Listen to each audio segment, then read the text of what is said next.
What made you realize life isn't fair? Seeing bad people who never get their karma and live happy lives after doing horrible things. Yup, people will crush you and completely not care. They literally don't care if you died in front of their eyes. They won't save you. They won't help you. Had a friend who literally lost everyone in his life and just wanted to be wanted. He begged me to ask my family if they could take him in and they said no. He entered the system and I never seen him again. Really woke me up in terms of taking family and having a home for granted. It's a horrible feeling. Sucks to hear that. Feeling like no one wants you or even cares for you sucks way too much. People should not have to feel that way. When I came home and cried after my high school graduation because everyone had their parents there but I had no one. Same thing happened to me, man. When my parents were asked by other parents why they weren't there, suddenly it was a whole "why didn't you tell us it was so important?" sort of job. So they turned it around and blamed me. Like the school was literally sending out letters to the parents for weeks about this. That you develop the wisdom to recognize your mistakes far later than when you make them. Yup, by the time you realize something about a moment in time your life, it's generally too late to do anything about it.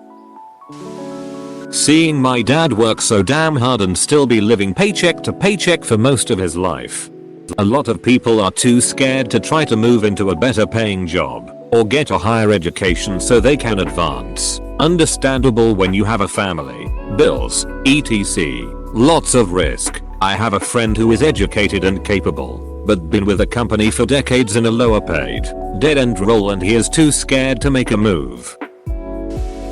I developed a chronic illness at the age of 8.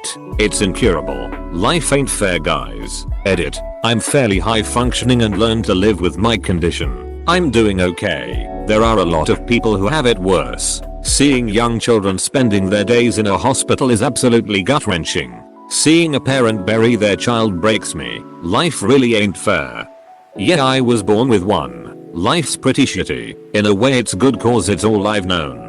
I can't imagine having to adapt at the age of 8. I hope you're doing well. Zero tolerance rules in middle school. You mean to tell me that I can get into just as much trouble for defending myself as the guys cornering and pummeling me? Fucking bullshit. Actually, you get in trouble just for getting punched. I just don't understand this rule. What is it supposed to teach the kid that gets bullied? That not only you can't stand up for yourself, but neither will anyone else?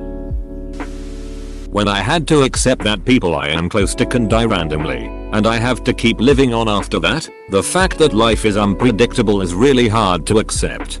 One of my best friends randomly killed himself in October of last year, and a few months ago my stepdad died from cancer. First one was sudden. We thought we got rid of my stepdad's cancer, but it had grown to another part of his body and grew until it was too late. I can't help but think of the two a lot. My mom has been taking it better recently, but it's harder on her and it hurts to see the most important person to me in so much pain and I can't do anything. Truth doesn't matter if enough people prefer a lie. The day my mom died, I was 11 at the time. Edit. Thanks to everyone for the kind words. I was 12, never got easier, and people tend to underestimate what happens to a child when they become parentless. Inequality in school. Was friends with kids who were on free meals, and other kids who were driven to school by a hired driver. I remember some kids getting jealous that I got free lunch, wearing their $60 Hollister t-shirt. Like, seriously.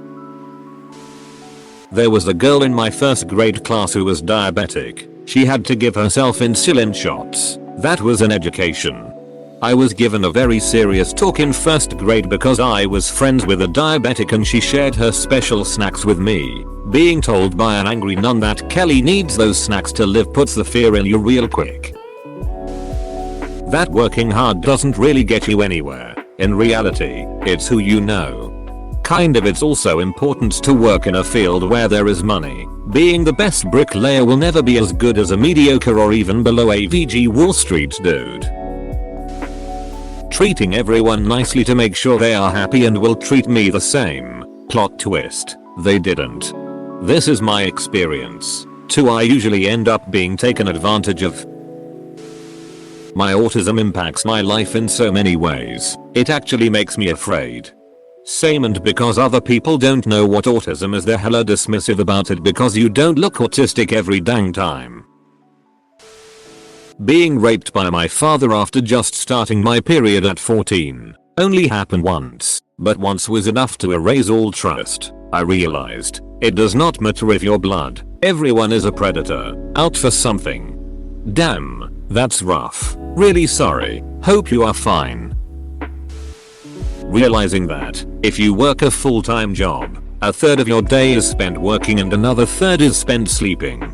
Lol, I wish it was only a third. You're forgetting the time used to get ready to go to your job plus commute to your job, all unpaid. If you work a full-time job, between going to work and sleeping you might have 4 hours a day for yourself, to do chores. Thanks for watching. Subscribe for more Reddit videos.